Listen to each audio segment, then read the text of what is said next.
Hello everyone, welcome to the channel. शुरुआत करते हैं पार्ट 4 को। और पार्ट 4 में क्वेश्चन नंबर 18 से शुरुआत करते हैं। क्वेश्चन नंबर 18 दिया गया है, एक डब्बे में 600 अंडे हैं, उसमें से 3/20 भाग अंडे टूट गए, शेष अंडों का 4/17 भाग बेच दिया, तो शेष अंडों की संख्या क्या है?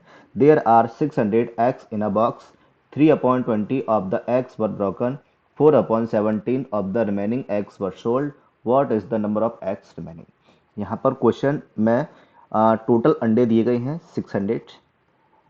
600 में से तीन पार्ट कर दिए गए हैं।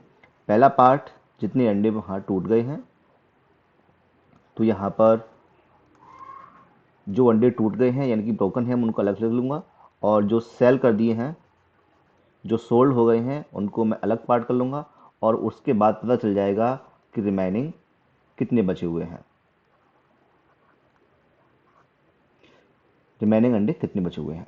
अब यहाँ पर दिया गया है कि 3/20 पार्ट ब्रोकन है यानी कि टूट गए हैं, तो मैं 600 का 3/20 पार्ट निकालूंगा, जो यहाँ पर 90 आएगा। 20 का डिवाइड दूंगा 600 में, 30 आएगा। 30 का 3 से मल्टीप्लाई कर दूंगा तो 90 आ जाएगा। अब रिमेनिंग कितने बचे हुए हैं, यानी कि रिमेनिंग का ही उसने 4/17 पार्ट बेच दिया है, तो यहाँ पर जो रिमेनिंग आएगा वो आएगा 600 में से 90 माइनस कर दूंगा, तो आंसर आएगा 510। अब 510 का 4/17 पार्ट उसने बेच दिया है, तो इसका 4/17 पार्ट निकालूंगा मैं। तो 70 का डिवाइड दूंगा, 30 आएगा, और 30 का 4 से मल्टीप्लाई करूंगा तो यहाँ पर आ जाएगा 120। 510 में से 120 उसने सेल कर दिए। अब सेल करने के बाद पूछा गया है रिमेनिंग कितने बचे, तो मैं 510 में से 120 माइनस कर दूंगा। तो माइनस करने के बाद जो बचेगा वो मेरा यहाँ से आंसर आ जाएगा। तो यहाँ पर आ जाएगा 390। 390, 510 में से 120 माइनस करूंगा तो 390 आएगा। तो जो what is the number of x remaining, तो इस क्वेश्चन का आंसर हो जाएगा 300 एक्स वर रिमेनिंग। तो आई होप आपको इस क्वेश्चन का आंसर समझ में आ गया होगा। अब चलते हैं अगले प्रश्न पर। अगला प्रश्न यहाँ पर दिया हुआ है, right in ascending order. Ascending order को हिंदी में कहते हैं आरोही क्रम में लिखिए।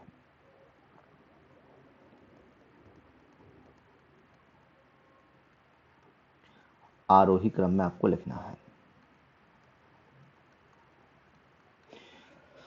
चलिए देखते हैं आरोही क्रम क्या होता है और आरोही क्रम में क्वेश्चन को कैसे किया जाता है। मेरे यहाँ पर अलग अलग टाइप के क्वेश्चंस हैं और सभी क्वेश्चंस को करना है। तो देखते हैं इन क्वेश्चंस को कैसे सॉल्व करते हैं, किस टाइप का क्वेश्चन आएगा तो उसे कैसे सॉल्व करना है। देखिए इस क्वेश्चन में ध्यान दीजिए, तो यहाँ पर जो डिनोमिनेटर की वैल्यू है सब में कॉमन है, यानी कि डिनोमिनेटर की वैल्यू सब में एक जैसी है। डिनोमिनेटर हिंदी में कहते हैं नीचे वाली वैल्यू को, हिंदी में इसे हर बोलते हैं। तो यहाँ पर सभी में नीचे वाली वैल्यू 4 4 4 और 4 है। अगर मैं इसे एलसीएम वाली प्रोसेस से सॉल्व करूं तो सबका एलसीएम 4 आएगा। इसको सॉल्व करने के 3 से 4 तरीके होते हैं, मैं आपको दो तरीके बताऊंगा, दोनों ही बिल्कुल आसान वाले तरीके हैं। जरूरत पड़ी तो मैं तीसरा तरीका भी समझाऊंगा, लेकिन कोशिश करूंगा कि आपको दो तरीके से इस क्वेश्चन का आंसर समझ में आ जाए। लेकिन कंडीशन है, दोनों कंडीशन कहाँ पे लगनी है। अगर हम इसे एलसीएम की प्रोसेस से सॉल्व करेंगे तो अगर आपकी वैल्यू छोटी है और सिंपल है तो एलसीएम की प्रोसेस से जल्दी हो जाएगा। लेकिन अगर किसी क्वेश्चन में वैल्यू बड़ी आ जाती है, जहाँ की वैल्यू का आप एलसीएम ही नहीं ले पाओगे, अगर एलसीएम ले भी पाओ तो बहुत बड़ा होगा, फिर डिवाइड करना मल्टीप्लाई करना बहुत बड़ी प्रॉब्लम हो जाएगी। तो उन क्वेश्चंस को हम दूसरी प्रोसेस से सॉल्व करेंगे। ठीक है, अगर क्वेश्चन में जरूरत पड़े डेसिमल की तो हम क्वेश्चनों को डेसिमल से सॉल्व करेंगे। ज़्यादातर क्वेश्चन हम डेसिमल वाली वैल्यू से सॉल्व करेंगे। बस कंडीशन ये है कि अगर वो वैल्यू इक्वल नहीं हो तब। जब वैल्यू इक्वल हो तो क्वेश्चन को सॉल्व करना बिल्कुल आसान होता है। जैसे यहाँ पर सब में नीचे की वैल्यू 4 है, तो ऊपर की वैल्यू में अगर नीचे की वैल्यू अगर इक्वल हो तो ऊपर की जो वैल्यू है उनमें अगर जो वैल्यू सबसे छोटी है वो आपका फ्रैक्शन सबसे छोटा होगा, जो वैल्यू सबसे बड़ी है वो फ्रैक्शन आपका सबसे बड़ा होगा।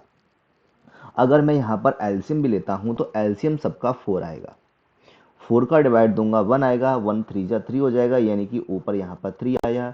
इसी प्रकार यहाँ पर 1 आएगा, यहाँ पर 2 आएगा, यहाँ पर 5 आएगा। अब देखा जाए तो इन नंबर्स में जो वैल्यू सबसे छोटी होती है वो फ्रैक्शन सबसे छोटा होता है। इट मीन्स सबसे छोटा, असेंडिंग ऑर्डर का मतलब होता है पहले सबसे छोटा नंबर लिखना, फिर बड़ा, फिर बड़ा, फिर बड़ा, यानी कि बढ़ते क्रम में लिखना। आरोही क्रम का मतलब होता है बढ़ते क्रम में लिखना। तो सबसे पहले छोटा फ्रैक्शन लिखा जाएगा। इन सब में सबसे छोटा कौन सा है? 1/4। नीचे की वैल्यू इक्वल होती है तो ऊपर जो सबसे छोटा नंबर होता है वो फ्रैक्शन सबसे छोटा होगा। उसके बाद जो बड़ा होगा वो बड़ा तो हो जाएगा, जो जितना बड़ा होगा वो फ्रैक्शन उतना ही बड़ा होता जाएगा। अब 1/4 के बाद जो नेक्स्ट नंबर बड़ा होगा वो हो जाएगा 2/4।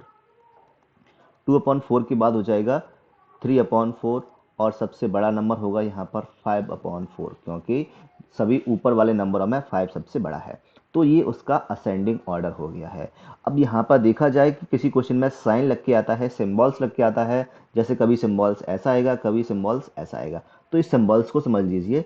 जैसे मैं ये वाला सिंबल लेता हूँ, इस वाले सिंबल्स को ध्यान से देखिए तो इधर वाला पार्ट बड़ा है और इधर वाला छोटा है। इट मीन्स इधर जो वैल्यू आएगी वो यहाँ पर वैल्यू बड़ी होगी, और इधर की जो वैल्यू होगी वो वैल्यू यहाँ पर छोटी होती है। इट मीन्स ध्यान रखना है कि हमें बड़ी वैल्यू किधर है, जो ज़्यादा मुंह खुलेगा वो बड़ी वैल्यू की तरफ खुलेगा, और जो छोटा मुंह है वो छोटी वैल्यू की तरफ रहेगा।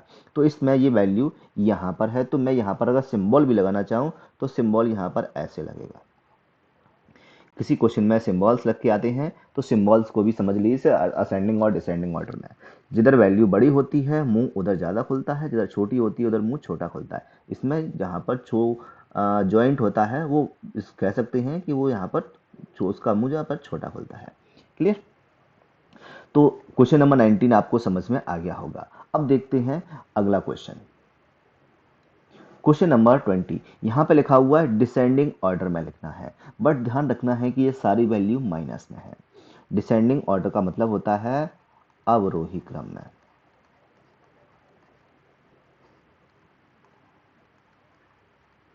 इसे आपको अवरोही क्रम में लिखना है, लेकिन यहाँ पर समस्या क्या है कि वैल्यू आपकी सारी माइनस की है। अगर वैल्यू माइनस की नहीं होती तो नीचे वाली वैल्यू देखो यहाँ पर इक्वल है, सब में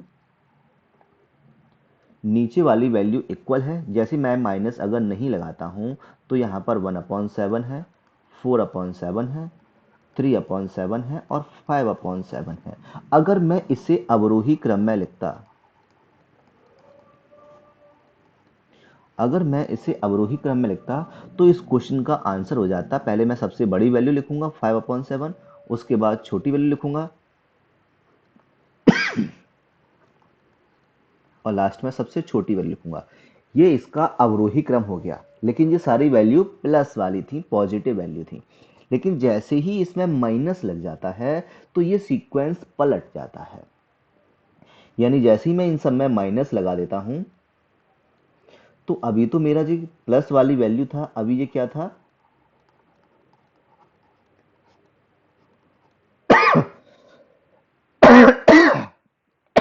सॉरी, अभी मैंने इनको अवरोही क्रम में लिखा था, लेकिन जैसे ही यहां पर माइनस लग जाता है तो माइनस लगने पर क्या होता है, जो वैल्यू जितनी बड़ी होती है दिखती है वो उतनी ही छोटी होती है। जैसे ऐसा एग्जांपल मैं आपको समझाता हूं।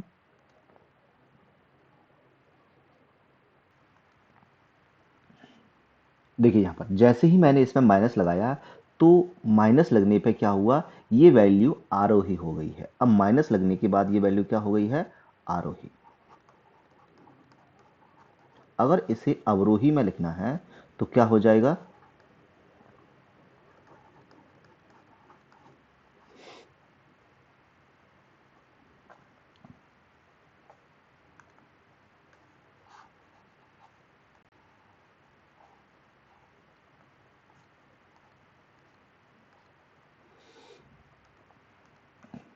अभी ये जो क्रम लिखा हुआ है वो है आपका अवरोही क्रम, लेकिन जैसे ही मैं इसे माइनस लगा दूंगा तो ये सारी वैल्यू आपकी आरोही क्रम में हो जाएंगी। अगर मैं इसे अवरोही क्रम में लिखूंगा तो माइनस वाले सीक्वेंस को मैं पलट दूंगा। यहां पर माइनस का 1/7, माइनस का 3/7, माइनस का 4/7 एंड माइनस का 5/7। ध्यान रखिएगा इस क्वेश्चन में प्लस और माइनस में वैल्यू पलट जाती हैं। जैसे ये मेरे पास क्वेश्चन था माइनस वाला, अगर यहाँ पर माइनस नहीं होता, जैसे मैंने यहाँ पर माइनस को हटा देता हूँ, तो मेरे पास ये क्वेश्चन लिखा हुआ है, इसे मुझे आरोही क्रम में लिखना है। तो आरोही क्रम में मैंने यहाँ, अवरोही क्रम में मैंने यहाँ पे लिखा है इसे, लेकिन अवरोही क्रम में लिखूंगा तो यहाँ पर 5/7 सबसे पहले आएगा, क्योंकि जो बड़ी वैल्यू होती है वो सबसे पहले आती है। अवरोही क्रम का मतलब होता है घटते क्रम में, घटते क्रम का मतलब पहले सबसे बड़ी वैल्यू, उसके बाद छोटी वैल्यू, छोटी वैल्यू, छोटी वैल्यू लिखते जाते हैं। तो 5/7, 4/7, 3/7 एंड 1/7। लेकिन जैसे ही मैंने इस समय माइनस लगा दिया तो ये आरोही क्रम हो गया। आरोही क्रम क्यों होता है ये मैं अभी समझा रहा हूँ आपको, कि यहाँ पर माइनस में जो बड़ी वैल्यू लिखती है वो छोटी क्यों होती है। अवरोही क्रम में लिखूंगा तो ये जो सबसे छोटी वैल्यू है वो सबसे बड़ी वैल्यू होगी माइनस के अंदर, और जो सबसे बड़ी वैल्यू दिखती है वो सबसे छोटी वैल्यू हो जाती है माइनस के अंदर। अब देखते हैं ऐसा क्यों होता है, तो ये मैं आपको समझा रहा हूँ अभी। जैसे मेरे पास ये नंबर लाइन है, बीच में 0 होता है, इधर 1 होता है, 2 होता है, 3 होता है, 4 होता है, इधर -1 होता है, -2 होता है, -3 होता है, -4, ये चलते रहते हैं इधर, ऐसे ही इधर ही नंबर चलते रहते हैं। तो इसमें देखा जाए तो 0 और -1 में जो बड़ा नंबर है वो 0 होता है, यानी देखा जाए तो इससे राइट साइड की ओर दाईं तरफ चलने पर हमारी सारी वैल्यू बढ़ती चली जाती है नंबर लाइन पर। तो दाईं तरफ चलने पर सारी वैल्यू बड़ी होंगी, इसका मतलब जितनी बाईं तरफ जाएंगे उतने नंबर छोटे होते जाएंगे। तो 0 से देखा जाए तो हम इधर जाएंगे तो ये नंबर छोटा हो गया, आगे जाएंगे तो -2 मिलेगा, ये और छोटा हो गया, और पीछे जाएंगे तो और छोटा हो जाएगा, और पीछे जाएंगे तो और छोटे नंबर होते जाएंगे। तो जितना हम पीछे चलते जाएंगे नंबर आपके उतने ही छोटे होते हुए चले जाएंगे। तो इस चीज़ का ध्यान रखना है कि माइनस के अंदर जो नंबर जितना बड़ा दिखता है वही नंबर उतना छोटा होता है। तो मैंने आपको पूरी कंडीशन बता दी है कि प्लस में क्या होगा, माइनस में क्या होगा। आई होप आपको ये क्वेश्चन समझ में आ गया होगा। अब इनको डिसेंडिंग ऑर्डर में लिखना है, लेकिन कंडीशन देखो यहाँ पर थोड़ी सी अलग हो गई है। यहाँ पर ऊपर के सारे नंबर इक्वल हो गए हैं और नीचे वाले नंबर अलग अलग हैं। तो जब ऊपर के नंबर इक्वल होते हैं और नीचे के नंबर अलग अलग होते हैं, तो सबसे जो बड़ा नंबर, डिसेंडिंग ऑर्डर का मतलब होता है अवरोही क्रम में।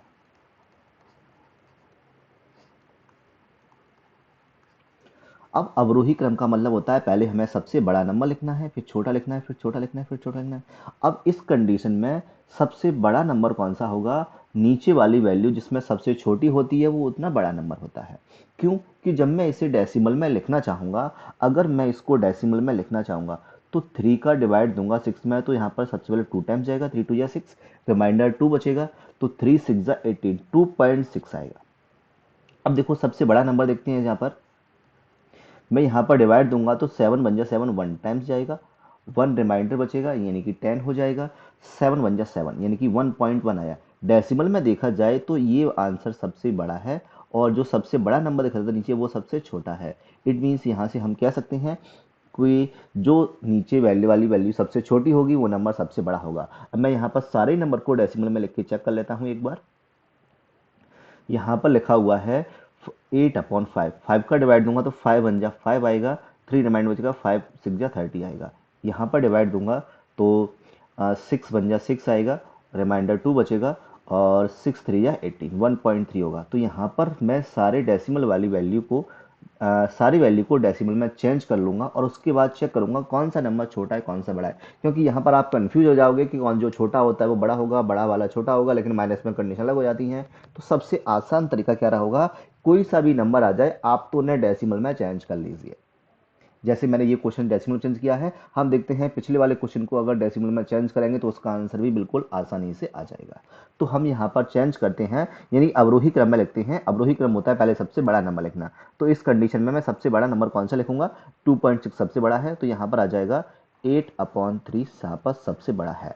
साइन यहाँ पर ये लगेगा क्योंकि जिधर जो वैल्यू बड़ी होती है साइन उसकी तरफ ही आता है। इसके बाद आएगा 1.6, यानी कि यहाँ पर आ जाएगा 8/5। उसके बाद आएगा 1/3 वाला यानी कि 8/6 वाला, और उसके बाद आएगा 8/7 वाला। तो देखो ध्यान से यहाँ पर नीचे वाली जो वैल्यू सबसे छोटी है वो नंबर सबसे बड़ा है, और जो वैल्यू सबसे बड़ी है नीचे वो नंबर सबसे छोटा है। तो यहाँ से ये भी समझ सकते हैं। लेकिन अगर आप डेसिमल वाले तरीके से करोगे तो आपके सारे क्वेश्चंस के आंसर आसानी से आ जाएंगे, यानी कि आपको दूसरा तरीका याद रखने की ज़रूरत नहीं पड़ेगी। क्योंकि अगर आप ये तरीका अपनाते हैं जो मैंने पिछले क्वेश्चन में बताया था, तो आप कहीं कहीं कंफ्यूज जाओगे कौन सा नंबर बड़ा होगा कौन सा छोटा। अब चलते हैं पिछले वाले क्वेश्चन को हम दूसरे मेथड से सॉल्व करने की कोशिश करते हैं। यानी कि मैं क्या करूंगा, इस नंबर को डेसिमल में लिख लूंगा। और आपको पता ही है कि जो नंबर जितना बड़ा होता है वो नंबर उतना ही छोटा होता है। नीचे वाला नंबर यहाँ पर 7 लिखा हुआ है। अगर मैं इसे डेसिमल में चेंज करना चाहूँ तो आंसर तो माइनस का ही रहेगा। लेकिन 7 × 7 0 पॉइंट, यानी कि पॉइंट के बाद ही नंबर आएगा, क्योंकि डिवाइड तो जा नहीं रहा एक भी बार। तो 0.7 × 7 0.1 आया। आगे देखते हैं अगला क्वेश्चन। आगे जो भी नंबर होगा, अगर कोई नंबर इक्वल हुआ तो हम आगे करेंगे, नहीं तो यही करते जाएंगे। पॉइंट के बाद यहाँ पर पॉइंट लग जाएगा, तो पॉइंट के बाद यहाँ पर 40 हो जाएगा। और 7 का डिवाइड जब मैं 40 में दूंगा तो 7×5 = 35 होता है, यानी कि 0.5 इसका आंसर आएगा। आगे जो भी नंबर होगा हो सकता है, लेकिन हमें केवल एक ही डिजिट देखना है। अगर कोई से आगे एक डिजिट अगर बराबर हुआ तो हम दूसरे डिजिट पर जाएंगे। माइनस यहाँ पर 30 हो जाएगा, तो 7×4 = 28, 0.4 आएगा।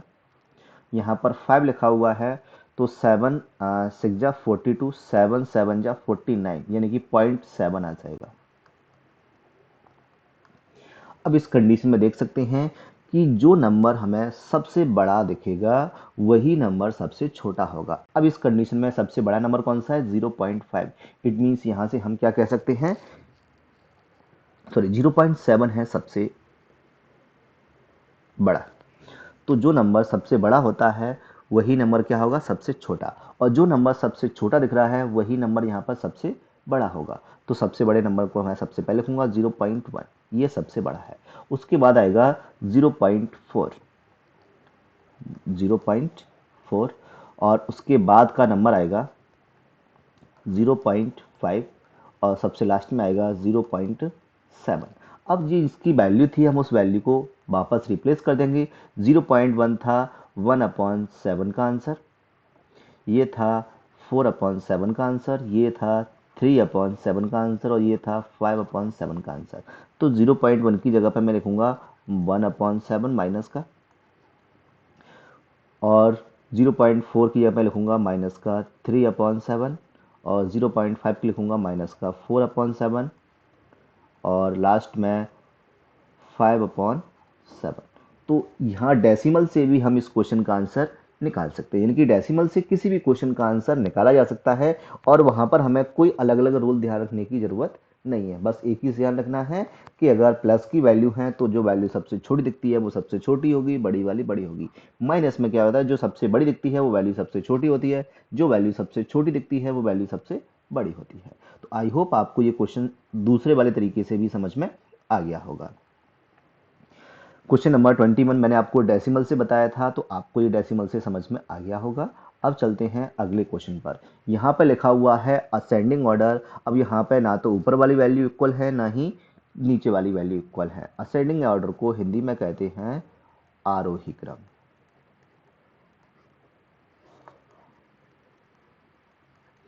अब इस कंडीशन को मैं डेसिमल से ही सॉल्व करूंगा। मैं एलसीएम वाली प्रोसेस से भी सॉल्व कर सकता हूं, लेकिन डेसिमल से सॉल्व करूंगा तो मेरा आंसर जल्दी आ जाएगा। बस कंडीशन है आपको डिवाइड देना आना चाहिए। अगर आपको अच्छे से डिवाइड देना आता है तो इस क्वेश्चन का आंसर हम बहुत ही आसानी से निकाल सकते हैं।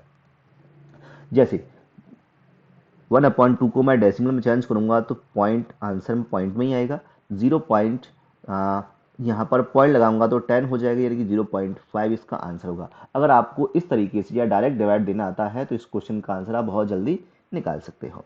यानी ये है इस क्वेश्चन का आंसर। अब मैं यहाँ पर निकालूंगा 3/4 का, तो यहाँ पर आएगा 0.30 हो जाएगा। 4×7 = 28, 2 बचेगा, 4×5 = 20, 0.75 इसका आंसर हो जाएगा। अब मैं इसका निकालूंगा 2/3 का, तो यहाँ पर 20 हो जाएगा, तो 3×6 = 18, फिर 2 बचेगा, फिर 3×6 = 18। यहाँ पर निकालूंगा मैं 4/5 लिखा हुआ है, पॉइंट लगाऊंगा तो 40 हो जाएगा, 5×8 = 40 होता है। अब यहाँ पर एक और ध्यान रखना है कि यहाँ पर कहीं तो सिंगल डिजिट है, कहीं डबल डिजिट है, कहीं सिंगल डिजिट है, कहीं डबल डिजिट है। लेकिन मैं क्या करूँगा, अगर आपको अच्छे से इसका आंसर करना है, कभी कंफ्यूज नहीं होना है, तो यहाँ पर जो मैं सबसे ज़्यादा डिजिट हैं सभी नंबर में उतने ही डिजिट बना दो। अगर यहाँ पर सबसे ज़्यादा डिजिट 2 डिजिट का है तो सभी डेसिमल को 2 2 डिजिट बना दीजिए। अगर कोई नंबर 3 डिजिट में आता है तो सभी नंबर को 3 3 डिजिट में बना दीजिए, जिससे सॉल्व करना आसान हो जाएगा। अदरवाइज आपको लगेगा ये 0.5 है, ये 75 है, 75 बड़ा है। और जैसे यहाँ पर 0.8 है तो 8 से बड़ा 75 है। बट देखा जाए अगर डेसिमल में 2 2 डिजिट हुए तो यहाँ पर 80 हो गया और ये 75। इस कंडीशन में 8 वाला ज़्यादा बड़ा हुआ। यहाँ पर कन्फ्यूजन हो जाता है। कन्फ्यूजन को दूर करने के लिए मैंने सभी डिजिट को डेसिमल के बाद इक्वल इक्वल बना दिया। अब देखा जाए तो सबसे छोटा नंबर कौन सा है, जो सब 50 दिख रहा, देखो डेसिमल के बाद 50 है, 75 है, 66 है एंड 80 है। तो जो मुझे कंपेयर करना होगा डेसिमल के बाद वाले डिजिट से कंपेयर करूंगा। तो सबसे छोटा नंबर यहाँ पर आएगा 1/2, यानी कि क्योंकि सबसे छोटा नंबर ये 0.5 है। उसके बाद आएगा 0.66 यानी कि 2/3। उसके बाद आएगा 3/4 और उसके बाद आएगा 4/5।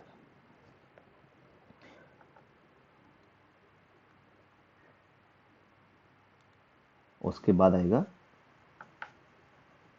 4/5, यानी कि देखा जाए तो ये असेंडिंग ऑर्डर में है। अब चलिए इसको सॉल्व करते हैं हम एलसीएम वाले मेथड से भी इसको एक बार देख लेते हैं। जैसे यहाँ पर लिखा हुआ है 1/2, 3/4, 2/3 एंड 4/5। जब इसे सॉल्व करेंगे तो सबसे पहले मुझे एलसीएम लेना होगा और इन सब का एलसीएम लेने पर आएगा 60 आएगा, क्योंकि यहाँ पर 3, 4 एंड 5 आपस में कोप्राइम है। आपस में कोप्राइम का मतलब है कि ये इनमें से कोई भी नंबर आपस में कॉमन नहीं है। जब कोई नंबर कॉमन नहीं होता यानी कि कॉमन 1 होता है, कुछ कॉमन नहीं होता तो 1 कॉमन हो जाता है, और जिनमें कॉमन 1 है यानी कि एचसीएफ 1 है, क्योंकि जो कॉमन होता है वही एचसीएफ कहलाता है। तो जिन नंबर का एचसीएफ 1 होता है वही आपस में कोप्राइम होते हैं। यानी मुझे देखा जाए तो 4 और 5 का मल्टीप्लाई करूंगा तो 20 आएगा, 20 का 3 से मल्टीप्लाई करूंगा तो 60 आएगा, और 60 में तो 2 का डिवाइड जाता है तो मुझे 2 का मल्टीप्लाई करने की जरूरत नहीं है। अब मैं 2 का डिवाइड दूंगा तो यहाँ पर 30 आएगा, 4 का डिवाइड दूंगा तो 15, 15 3 यहाँ पर 45 हो जाएगा। 3 का डिवाइड दूंगा 20, 20 का मल्टीप्लाई 2 से करूंगा तो यहाँ पर 40 आएगा। 5 का डिवाइड दूंगा तो 15, 15 4 जा होता है 60।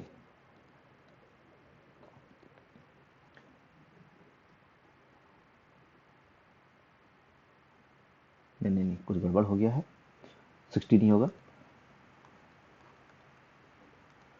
यहाँ पर 5 का डिवाइड दूंगा तो यहाँ पर आएगा 12, 12 4 जा 48 होता है।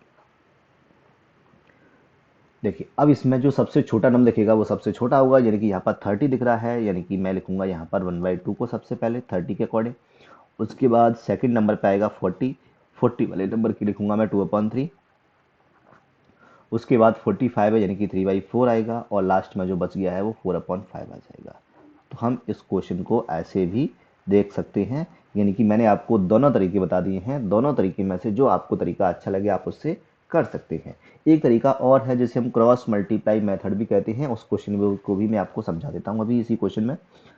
ठीक है, तो आप समझ लीजिए कि कौन कौन सा तरीका है। आपको जो तरीका अच्छा लगे आप उस तरीके से इस क्वेश्चन का आंसर निकाल सकते हैं।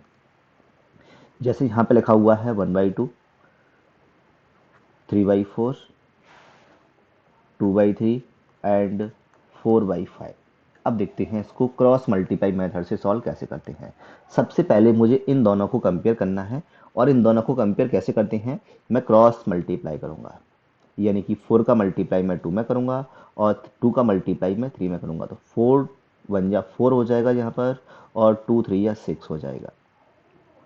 यानी कि इन दोनों में छोटा नंबर ये है। हमें असेंडिंग ऑर्डर में पहले छोटा नंबर ढूंढना है, यानी कि ये तो नंबर छोटा नहीं हो सकता।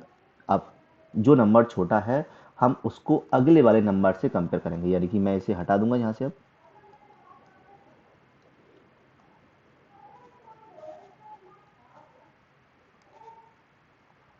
अब मैं नेक्स्ट नंबर को कंपेयर करूंगा, यानी कि इस नंबर को इससे करूंगा।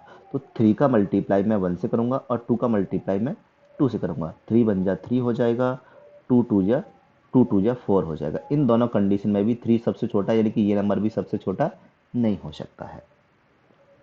अब मैं इन नंबर को अगले वाले नंबर से कंपेयर करूंगा, यानी कि मैं अब इसे कंपेयर करूंगा। 4 का मल्टीप्लाई मैं करूंगा यहाँ पर 1 से, और 2 का मल्टीप्लाई करूंगा 4 से। तो 5 बन जाए, यहाँ पर 5 हो जाएगा, और 2 4 जा 8 हो जाएगा। इस कंडीशन में सबसे छोटा नंबर 1/2 होगा, तो मैं 1/2 को सबसे पहले लिख लूंगा। यानी ये सारी कैलकुलेशन आप अपने माइंड में भी कर सकते हैं और लिख के भी कर सकते हैं। अब मैंने 1/2 को लिख दिया है, तो मैं 1/2 को यहाँ से हटा दूंगा, यानी कि ये नंबर तो मैंने लिख दिया है, अब इसे लिखना नहीं है। अब आते हैं अगले नंबरों पर। अब मुझे पास जो नंबर बची हैं मैं उनको फिर से कंपेयर करूंगा, यानी पहले मैं इन दोनों को कंपेयर करूंगा, क्योंकि ये दोनों नंबर मैंने कंपेयर अभी नहीं किए हैं। तो 3 3 जा यहाँ पर 9 होगा, और 4 2 जा यहाँ पर 8 हो जाएगा। इस कंडीशन में छोटा नंबर कौन सा है? 2/3 है। अब 2/3 को मैं कंपेयर करूंगा अगले वाले नंबर से।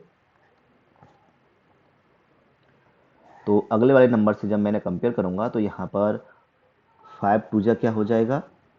10 हो जाएगा, और 3 4 जा 12 हो जाएगा। इस कंडीशन में सबसे छोटा नंबर कौन सा हुआ? तीनों में 2/3 हुआ, यानी कि 2/3 को मैं यहाँ पर सेकंड प्लेस पे लिख लूंगा। अब मेरे पास दो नंबर बचे हैं, उन दोनों नंबरों को मुझे आपस में कंपेयर करना है।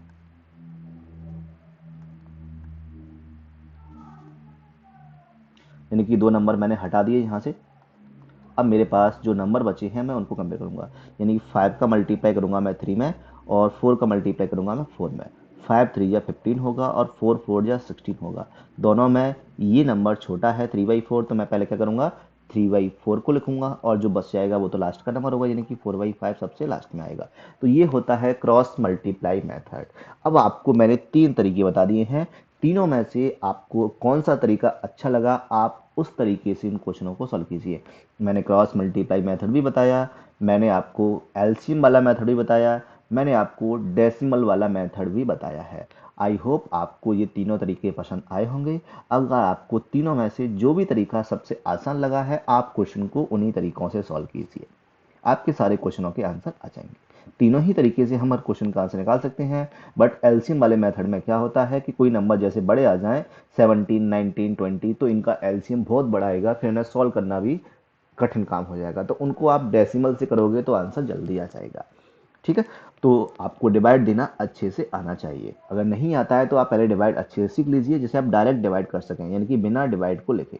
यानी से आपको इसका डिवाइड करना है, तो आपको ये नहीं होना चाहिए कि पहले 5 लिखना है और फिर उसमें 6 का डिवाइड दे रहे हैं, फिर डेसिमल जो आंसर आएगा उसे ऐसा नहीं होना चाहिए। आपको डायरेक्ट डिवाइड देना आना चाहिए। तो चलते हैं अगले प्रश्न पर। यहाँ भी सारे नंबर अलग अलग हैं, लेकिन इन क्वेश्चन में भी माइनस लगा हुआ है। तो यहाँ पर सबसे पहले मैं इनको डेसिमल में चेंज करूंगा, यानी कि यहाँ पर 5/6 लिखा हुआ है। 6 का डिवाइड दूंगा तो डिवाइड नहीं जाएगा, पॉइंट लगाऊंगा 0 आ जाएगा, यानी कि 50 हो जाएगा। 6 का डिवाइड दूंगा 50 में, तो 6 8 या होता है 48। तो यहाँ पर 0.6 इस क्वेश्चन का आंसर आ गया है। आगे माइनस लगा है तो मैं यहाँ पर माइनस लगा दूंगा। आगे इस क्वेश्चन को सॉल्व करते हैं, यानी कि पहले मैं डेसिमल के एक डिजिट निकालूंगा। अगर कोई नंबर 2 डिजिट तक आता है, यानी कि दो नंबर में सेम आता है, तब मैं आगे डिजिट तक ढूंढूंगा। 5 का डिवाइड दूंगा 4 में, तो पॉइंट लगाऊंगा तो 0 लग जाएगा, और 40 हो जाएगा। 5 8 जा 40 हो जाएगा, 0.8 इसका आंसर आया। अब मैं इसको निकालूंगा, तो यहाँ पर 60 हो जाएगा। 7 का डिवाइड मैं 60 में दूंगा, तो 7 8 या 56 होता है। तो यहाँ पर 7 8 या 56 आया। अब देखो दोनों में 8 8 आ गया है, लेकिन ये तो यहीं तक खत्म हो गया, ये अभी खत्म नहीं हुआ है, तो इसे मैं आगे डिवाइड दे दूंगा। तो 7 8 या 56, 4 बचेगा, यानी कि 40 हो जाएगा। जब मैं 7 का डिवाइड दूंगा 40 में, तो 7 5 जा 35.85 इस क्वेश्चन का आंसर आया। मैं यहाँ पर डिवाइड दूंगा तो यहाँ पर 0.7 आएगा, क्योंकि 4 7 या 28 होता है। अब मेरे पास सारे क्वेश्चन के आंसर आ गए हैं। अब देखो कुछ क्वेश्चन सिंगल डिजिट के हैं, कुछ क्वेश्चन डबल डिजिट के हैं। तो दो दो डिजिट का 85 है, तो मैं सभी नंबरों को 2 डिजिट का बना दूंगा। यहाँ से ये नंबर अलग है, तो यहाँ पर 0.60 है, यहाँ पर 0.80 है, 0.85 है, और 0.70 है। चार अलग अलग नंबर हो गए हैं। अब इसमें जो सबसे बड़ा नंबर दिखता है वो नंबर सबसे छोटा होगा, जो नंबर सबसे छोटा दिखता है वो नंबर सबसे बड़ा होगा। हमें करना है डिसेंडिंग ऑर्डर यानी कि अवरोही क्रम। अवरोही क्रम का मतलब होता है पहले मुझे सबसे बड़ा नंबर ढूंढना है और इन सब में सबसे बड़ा नंबर वो होगा जो सबसे छोटा दिखता है, और सबसे छोटा दिखने वाला नंबर यहाँ पर 0.60 लिखा हुआ है, तो पहले मैं लिखूंगा 0.60 और इसकी वैल्यू होती है माइनस का 5/6। मैं 5/6 को पहले लिखूंगा क्योंकि सबसे बड़ी वैल्यू है, ठीक है, क्योंकि ये सबसे छोटी दिखती है, जो सब वैल्यू सबसे छोटी दिखती है वो वैल्यू सबसे बड़ी होगी, यानी कि मैं यहाँ पर इस टाइप से सिंबल्स लगाऊंगा। अब 60 के बाद यहाँ पर देखा जाए तो 0.70 आएगा, जो सबसे छोटा दिख रहा है, यानी कि इन सब में सबसे बड़ा ये होगा, तो माइनस का 3/4 मैं यहाँ पर लिखूंगा, यानी कि 0.70 की जगह पर मैं क्या लिखूंगा, माइनस का 3/4। अब इन दोनों में देखा जाए तो जो सबसे छोटा नंबर है वो यहाँ पर 80 है, यानी कि मैं लिखूंगा माइनस का 4/5 और उसके बाद लिखूंगा मैं माइनस का 6/7, क्योंकि यही नंबर बचा हुआ है। तो ये इस क्वेश्चन का आंसर आ गया है। आई होप आपको ये क्वेश्चन समझ में आ गया होगा। मैं सजेस्ट करूंगा आपके लिए डेसिमल वाले मेथड से कीजिए, आपको कभी समस्या नहीं आएगी। यहाँ पर अगला क्वेश्चन लिखा हुआ है, इसे भी डिसेंडिंग ऑर्डर में अरेंज करना है। अब इसमें माइनस भी नहीं लिखा हुआ है, सारे नंबर अलग अलग हैं, यानी कि मुझे सबसे पहले क्या करना है, बड़ा नंबर ढूंढना है। अगर आपको क्रॉस मल्टीप्लाई पसंद आया तो आप उससे कर सकते हैं। मैं सजेस्ट करूंगा डेसिमल को सभी के लिए, क्योंकि डेसिमल सबसे आसान वाला मेथड होता है। डेसिमल में चेंज करूंगा तो पॉइंट लगाऊंगा 30 हो जाएगा, और 8 का डिवाइड मैं 30 में दूंगा तो 8 3 या 24 होता है, 0.3 आया। 3 का डिवाइड दूंगा, पॉइंट लगाऊंगा, 20 हो जाएगा। 3 का डिवाइड 20 में दूंगा तो 0.6, 3 6 18 होता है। मैं इसे चेंज करूंगा तो 40 हो जाएगा, 7 5 जा 35, 0.5 आएगा। इसे सॉल्व करूंगा तो यहाँ भी 0.5 आया। अब ये दोनों 0.5 आए हैं, यानी कि ये तो डिवाइड यहीं पर खत्म हो गया, 2 5 जा 10। अब इसमें मैं आगे कर सकता हूँ, यानी कि 7 5 जा 35, 50 बचेगा, और 50 में डिवाइड दूंगा मैं अलग से, तो 7 6 जा 40, 7 7 जा 45, 7 आएगा। अब यहाँ पर दो डिजिट हो गए हैं, मैं सब में दो दो डिजिट लगा दूंगा, यानी कि यहाँ भी जीरो आएगा, यहाँ भी जीरो आएगा, यहाँ भी जीरो आएगा। कोई नंबर नहीं होता तो मैं जीरो ही लगाऊंगा। अब यहाँ पर मुझे देखना है अवरोही क्रम के लिए सबसे बड़ा नंबर कौन सा है, जो सबसे बड़ा दिख रहा है, यानी कि ये 0.57। तो इसका आंसर क्या हो जाएगा, 4/7 सबसे पहले आएगा।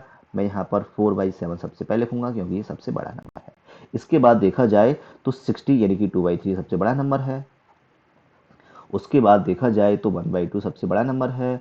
उसके बाद 3/8 सबसे लास्ट वाला यानी कि सबसे छोटा नंबर होगा। तो आई होप आपको ये क्वेश्चन समझ में आए होंगे, यानी कि डेसिमल वाला कितना आसान है आपको सबको समझ में आ गया होगा। चलते हैं अगले क्वेश्चन पर। अब इनको क्या करना है, अब देखो यहाँ पर ये बड़ा नंबर आ गया है, आप इसे एलसीएम से कर सकते हैं क्योंकि इसका एलसीएम छोटा नंबर आएगा, 16 आएगा। 16 में 4 का भी डिवाइड जाएगा, 8 का भी जाएगा, 16 का भी जाएगा। तो आप एलसीएम से भी कर सकते हैं और इसे आप डेसिमल से भी कर सकते हैं। अगर आपको 16 की टेबल लर्न नहीं है तो फिर आपको डिवाइड देना बड़ी समस्या हो जाएगी। अब मैं आपको डेसिमल से भी समझाता हूँ और एलसीएम से, दोनों से ही समझाता हूँ।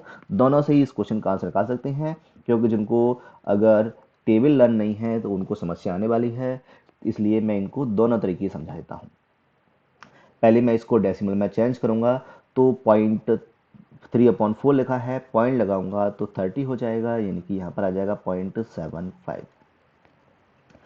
16 का डिवाइड दूंगा तो यहाँ पर आ जाएगा 0.50 हो जाएगा, और 16 3 या 48, 0.3 आया। आगे मैं बाद में दूंगा क्योंकि डिवाइड पूरा नहीं जाएगा, हो सकता है बड़ा नंबर है। और यहाँ पर डिवाइड दूंगा तो 70 हो जाएगा। 8 का डिवाइड जब मैं 70 में दूंगा तो 8 9 जा 72 होता है, यानी कि 8 8 जा 64, 0.8 आएगा। 16 का डिवाइड में दूंगा 110 में, तो अगर 16 की टेबल आपको लर्न नहीं है तो ये समस्या बड़ी प्रॉब्लम करेगी, क्योंकि 16 सिक्सा होता है 96, ठीक है, और 16 8 जा होता है 112, लेकिन ये 110 ही है, तो यहाँ पर आ जाएगा 16 7 जा, सॉरी 16 6 जा 96, क्योंकि 16 7 जा 112 होता है और ये 110 आएगा। अब देखो यहाँ पर मेरे पास सारे नंबर अलग अलग दिख रहे हैं, तो मैं यहाँ से बता सकता हूँ असेंडिंग ऑर्डर के लिए सबसे पहले मुझे छोटा नंबर चाहिए, यानी कि यहाँ पर दो डिजिट है, यहाँ भी दो डिजिट बना दो, यहाँ भी दो डिजिट बना दो, और यहाँ भी 2 डिजिट बना दीजिए। अब इसमें मुझे सबसे छोटा नंबर कौन सा दिख रहा है, 5/16। तो मैं सबसे पहले 5/16 लिखूंगा। ये छोटा नंबर है इसलिए सिंबल्स में इधर लगाऊंगा। इसके बाद जो बड़ा नंबर आएगा वो आएगा 60 यानी कि 11/16। इसके बाद 75 है यानी कि मैं 3/4 लिखूंगा। और सबसे लास्ट में 80 वाला यानी कि 7/8 लिखूंगा। आई होप आपको ये समझ में आ गया होगा। अब इसी क्वेश्चन को मैं आपको बताता हूँ एलसीएम वाले मेथड से कैसे कर सकते हैं। अगर आपको डिवाइड नहीं आते तो एलसीएम वाला मेथड आपके लिए ज़्यादा आसान हो सकता है इस क्वेश्चन में। क्योंकि 16 की टेबल लर्न नहीं है तो क्रॉस मल्टीप्लाई करना भी बड़ी समस्या हो जाएगी। तो यहाँ पर मैं लिखता हूँ 3/4, 5/16, 7/8 एंड 11/16।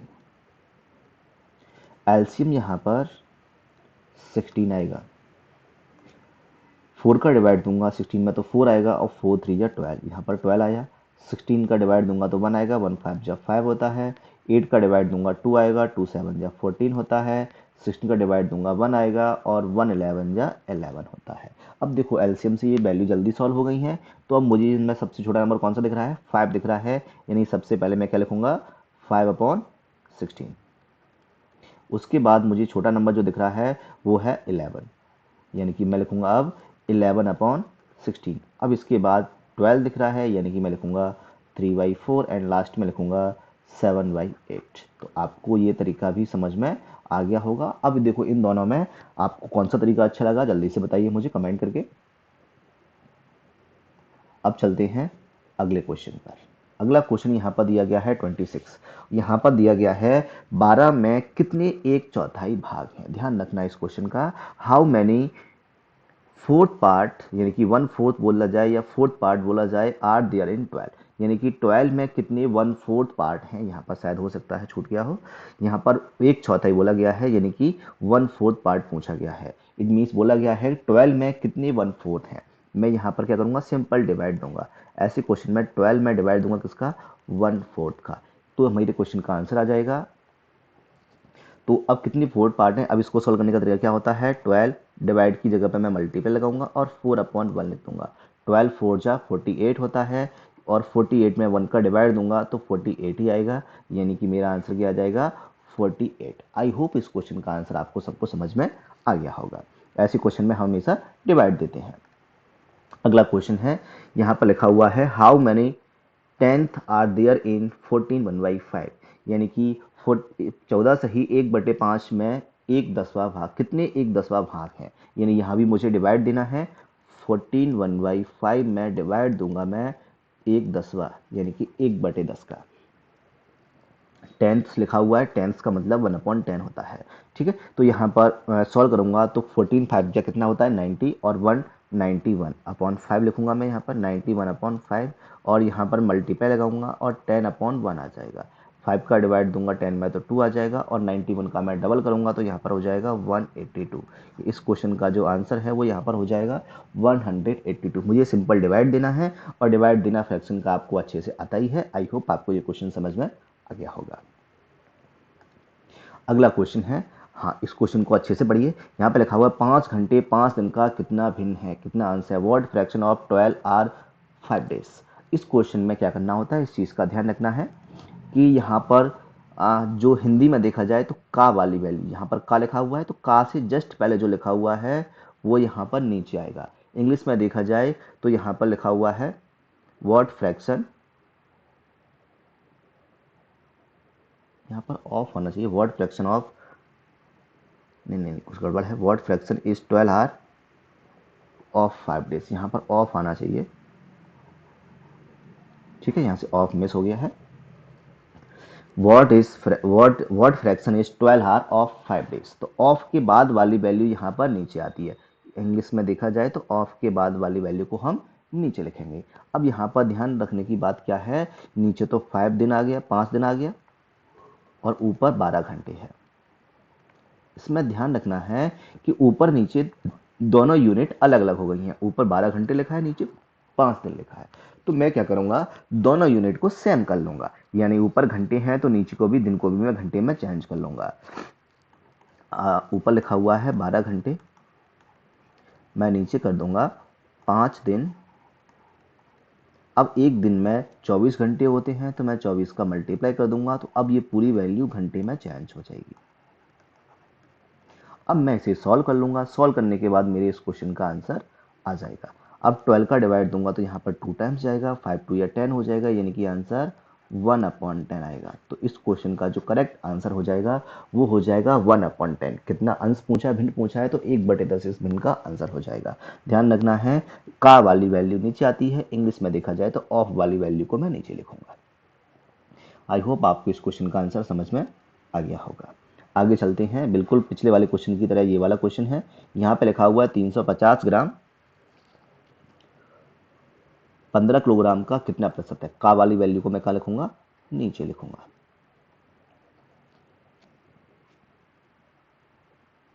यहाँ पर इंग्लिश में थोड़ा ट्रांसलेशन में ऑटोमेटिक कुछ प्रॉब्लम आ गई है, यहाँ पर कुछ क्वेश्चन अलग होगा।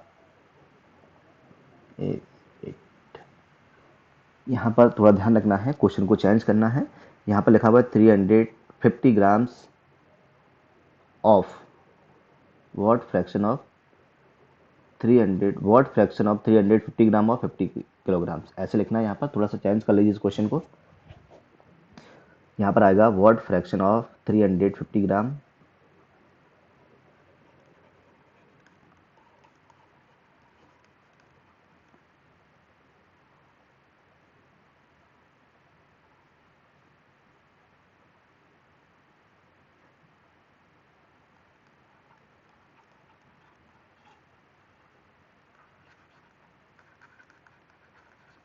ठीक है, इंग्लिश को चेंज कर लेना।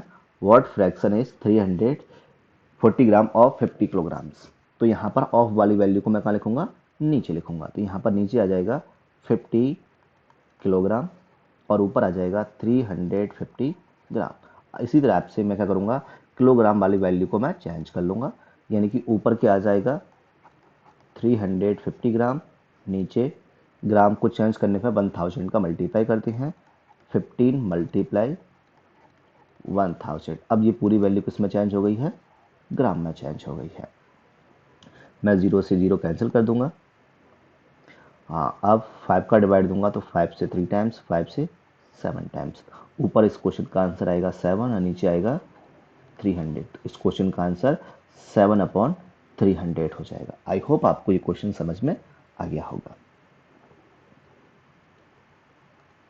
अगला क्वेश्चन यहाँ पे लिखा हुआ है 5/7 कौन से दो लगातार पूर्णांकों के बीच में आता है। 5/7 false between in which to consecutive integers.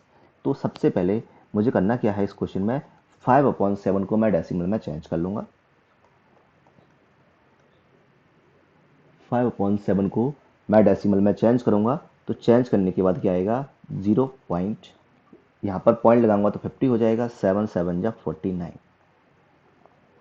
इसके बाद मैं चेंज करूंगा 0.7 के बाद, तो 0.7 के बाद क्या आएगा 7 बन जा 7, यानी कि 0.7 बनाया, मुझे केवल 0.7 से ही काम है। अब यहाँ पर पहला ऑप्शन को देखा जाए तो 0 और 1 लिखा हुआ है, यानी कि मैं इसमें पॉइंट लगाऊंगा तो 0.0 और 1.0 के बीच में जो वैल्यू होगी 0.7 इन दोनों के ही बीच में आएगा कहीं ना कहीं, यानी कि 0.1 0.2 0.7 यहाँ पर दोनों के बीच में आएगा, यानी कि ऑप्शन नंबर ए इस क्वेश्चन का करेक्ट आंसर हो जाएगा। क्योंकि यहाँ पर 5.0 है, यानी कि पॉइंट के बाद यहाँ पर 5 और 7 लिखा हुआ है, यहाँ पर 0 है, यानी कि 0 0 के बाद वाले में ही आएगा, और 1 से पहले आएगा क्योंकि 1 से छोटा नंबर है, और 0 के बाद क्योंकि 0 से बड़ा नंबर है। तो यहाँ पर 0 और 1 के बीच में ही इस क्वेश्चन का आंसर होगा, तो यहाँ से कह सकते हैं ऑप्शन नंबर इस क्वेश्चन का करेक्ट आंसर होगा। आई होप आपको ये क्वेश्चन समझ में आ गया होगा। चलिए अगले क्वेश्चन पर।